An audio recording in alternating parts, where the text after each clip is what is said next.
In this video, we will be checking the coolant in this 2003 Toyota Camry. After parking the vehicle on a level surface, through the driver's side door, towards the left side we have the hood release latch, and after releasing our secondary safety latch, we can raise the hood. Taking a look inside the engine bay, we will be focusing our attention on the passenger side portion of the vehicle. Specifically, we will be locating the radiator cap as well as the coolant overflow reservoir. The radiator cap is located right near the front of the vehicle. On the radiator cap, it will say engine coolant.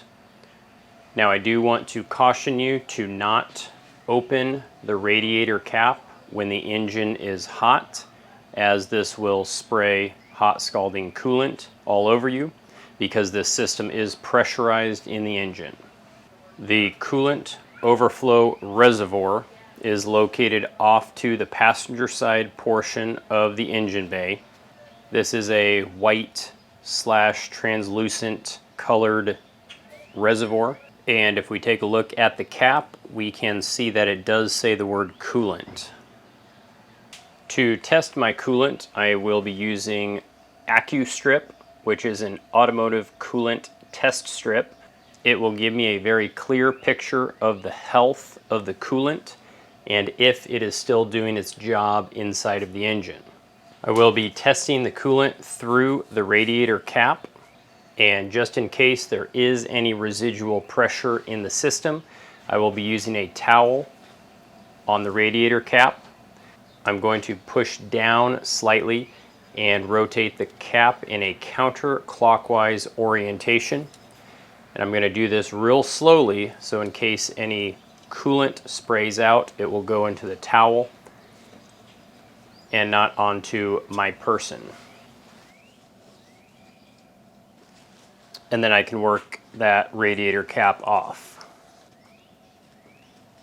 Using one of my test strips, I will submerge that into the coolant for about 30 seconds. I can then compare my coolant test strip to my coolant test key. The coolant in this vehicle is of the green type. So the first pad most closely lines up with my highest temperature protection of -60 degrees Fahrenheit up through 270 degrees. This is the freeze protection and boiling point. That is good. We do want that to be at the highest level. If I go to my middle pad, which is my reserve alkalinity, that's sitting up right around here, and my indicator is telling me to go to step 3. So if I go to step 3, my indicator is showing right at about 7.5, which is right in the middle of where we want that to be. So the coolant in this vehicle is just fine, and I can continue to run this coolant. And then to reinstall that cap, we can do it in the reverse procedure, pushing down just a little bit and rotating it clockwise, making sure we get those tabs aligned.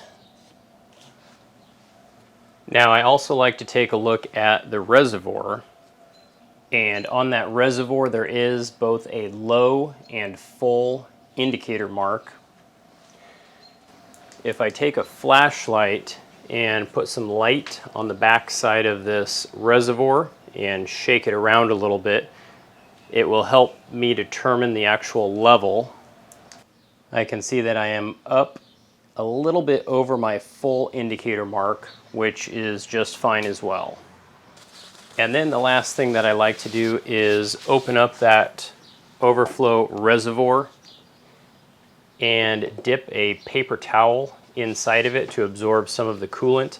I just want to look at the color of it to make sure that it looks as it should and it's not moldy or not gross or anything like that. And that color's looking really nice. Recap that reservoir. Double check your radiator cap and just wipe up any drips or spills, and everything is looking good. If you did need to top off your coolant, that can be done through either the radiator cap or the reservoir. Our radiator cap was really full all the way up to the top, so we're going to be doing this through the reservoir.